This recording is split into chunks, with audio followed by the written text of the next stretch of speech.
Don't do to others what you don't want done to you. It seems that there are quite a few people who don't understand this.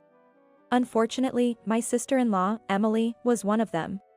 I've decided to give her a taste of her own medicine, since she can only realize it when it's done to her. Now that I've successfully completed my revenge, I'd like to share the story. My name is Harper. A 30-year-old housewife with a 3-year-old daughter. The whole thing started the year my daughter was born. My husband, Keith, works in sales and often travels, so we've lived with his parents since we got married for peace of mind. Back then, not only his parents but also his sister, Emily, lived there. She used to live with her boyfriend, but they broke up because of his cheating. Emily, who moved in as if it was the most natural thing, turned out to be a monster. She stopped her temp job due to the breakup and spent her days lounging at home or going shopping with her mother, Carol. She never did any housework but would get angry over the smallest things. I thought she was crazy when she threw a fit and tossed an egg into the trash because it wasn't cooked the way she liked it.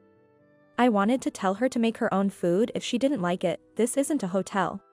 But I held back because if I talked back, I'd be blamed by my in-laws, who spoiled her. Carol didn't say a word to her unemployed daughter who was just having fun. And my father-in-law, John, just smirked as if it was amusing. Keith tried to talk to Emily, but being her younger brother seemed to carry little weight. She didn't care at all. Emily's monstrous behavior wasn't just about her selfishness, her lack of common sense was astounding too. On the day I gave birth to my daughter, she came to the hospital with John and Carol, led by Keith.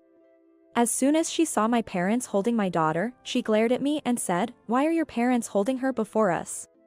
Then she added, "You married into this family. You should have let our mom and dad hold her first. Letting your own parents hold her first shows you have no sense of being a wife in this household, right, Mom?" She said this breathlessly and turned to look at Carol. "Well, yes, Emily is right," Carol nodded, seemingly confused. My parents, not wanting to get involved, quickly apologized and handed my daughter to Carol. Emily looked pleased with herself, and I couldn't understand what she was thinking. It was scary. My daughter seemed to sense something too and started crying. Maybe she's hungry? Keith wondered, so I took her back from Carol and headed to the nursing room, but Emily followed me, uninvited. And then, she suddenly started taking pictures. "Stop that, please." I blurted out. "What's the big deal? It's just breastfeeding. You're not naked or anything, getting all prissy about it is just weird," Emily laughed mockingly. "Just delete them already, stop joking around." Keith got angry at her, but Emily kept her eyes glued to her phone. "I've sent them to Mom and Dad, but I guess I can send them to some friends too, right?" "No. Please stop." When I desperately tried to stop her, Emily rolled her eyes in annoyance. "Breastfeeding is a natural thing, so being embarrassed about it is weird, you know? Your body's already gone saggy after having a kid. Who'd find that attractive? It's just ridiculous." Keith, fed up with her nonsense, finally kicked her out, but by then, my photo had already been sent to John and Carol and were also sent to their relatives. After giving birth, I suffered from severe skin breakouts due to hormonal imbalances. At my daughter's baby shower, in front of all the relatives, Emily said, "Your skin was always bad, but this is just unbelievably gross. I can't believe Keith married someone like you. Maybe he'll get fed up and cheat on you." She pointed out my breakouts and laughed as if I were a monster. That wasn't all. Seeing me overwhelmed with childcare, Carol offered to help with the housework, but Emily said, "Just let her do it as usual. Giving birth isn't an illness, after all." Then she yelled at me, "Don't be so spoiled. Right, things are different now compared to my time. You get all the care you need at the hospital." Emily's right. Carol agreed, stepping back from helping. I felt nauseous seeing Emily smugly watching this unfold. I'm not losing to her. I will make her regret her behavior one day. With my health at its worst, my mind was much more troubled than it is now, and I resolved to seek revenge. Thanks to my newfound determination, I managed to get through the difficult postpartum period, venting to Keith all the while. Childcare was challenging, but I was soothed by seeing my daughter grow up to be healthy and strong. Eventually, Emily got a boyfriend and moved out. But I knew this was just a temporary truce. I patiently waited for my chance. Emily got married about a year ago from now. The day after hearing she had given birth, I went to visit her with Carol, since Keith was at work. On the way, we ran into Emily's mother-in-law and went to the hospital room together. There, Emily showed Carol her newborn child. "Look, Mom, isn't she cute?" When Carol reached out to hold her, I gently pulled her hand back and stopped her. "What are you doing?" Emily said, so I smiled and explained to her. "Oh, have you forgotten? It's a rule that the parents of the wife's family can't hold the baby until the husband's parents have." "Oh dear, Emily. Don't you have any sense of being a daughter-in-law?" I was satisfied with my infuriating response, and Emily seemed even more agitated. She turned red and tried to yell but couldn't, as it was the truth. "I'm sorry, but it looks like you can't hold the baby today, Carol. After all, the rule is that the husband's father and mother hold the baby first," I told her, watching her fall silent. Carol looked to Emily desperately, but Emily only glared back at me hatefully. "Your family has some unusual rules," Emily's mother-in-law commented, looking confused. "So," I cheerfully explained, "when I gave birth, I didn't know about this rule." Emily scolded me for not having the awareness of a daughter-in-law. Even my parents had to apologize, so I remember it well. "Oh, right, Emily. We need to take photos, lots of photos." I clapped my hands to change the mood. Emily's mother-in-law also chimed in, "Oh, that's a wonderful idea. Go ahead and let her take some, Emily." This left Emily no reason to refuse. Okay, sure," she agreed. I got the agreement I needed. I emotionally detached myself and took numerous photos of Emily and her baby. I was lucky that Emily stopped paying attention to me as I kept taking photos. In the car on the way back home, I suggested to Carol, "I'll contact all the relatives about Emily's baby shower." I hadn't forgotten the humiliation from 3 years ago. Some people had sympathized with me at my own baby shower, but others, drunk uncles, laughed at my terrible skin condition. Seeing Carol nod in the rearview mirror, I smiled and said, "I'll do my best, Carol." Finally, the day of Emily's baby shower had arrived. Once the relatives had gathered and the lively celebration was underway, I texted Emily, "I've got some beautiful pictures." Emily's reaction was quick, and she was visibly shocked by the content. I sent another message, "I sent them out yesterday," and her face turned pale. Unable to contain herself, she stood up and exclaimed, "Harper, you are the worst." She yelled at me. Suddenly, the room fell into an eerie silence.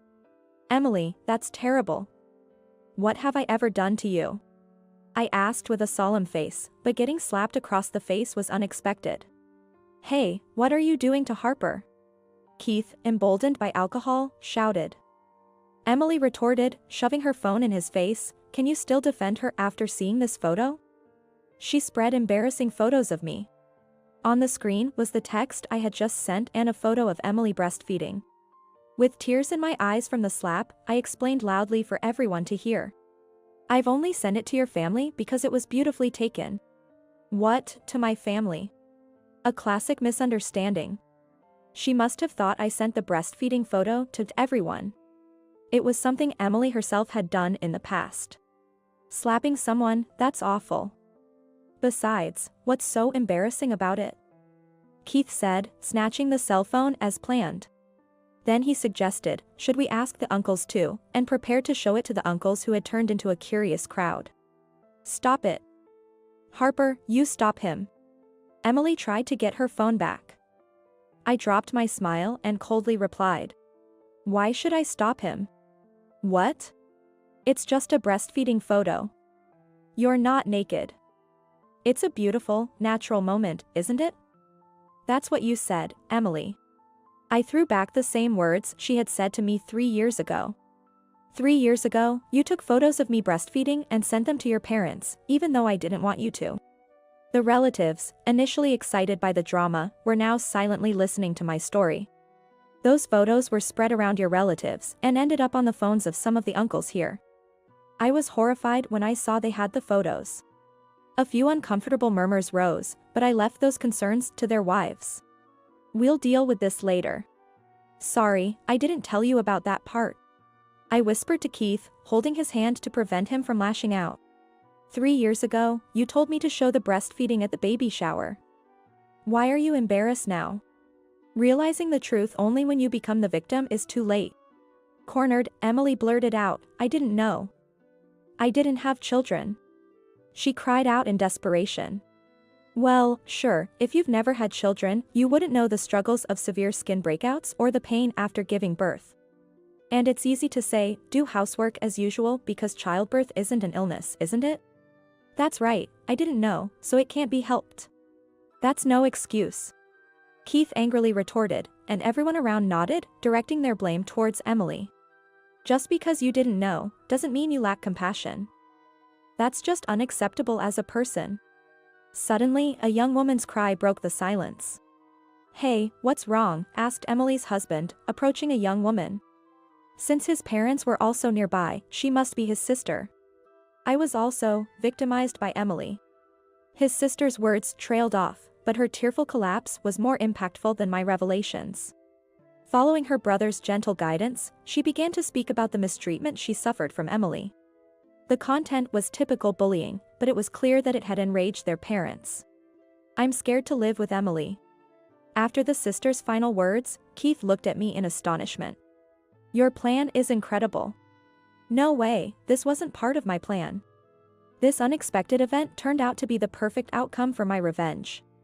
As for Emily, her husband, apparently very fond of his sister, ended up divorcing her, and she had to return to her parents' house.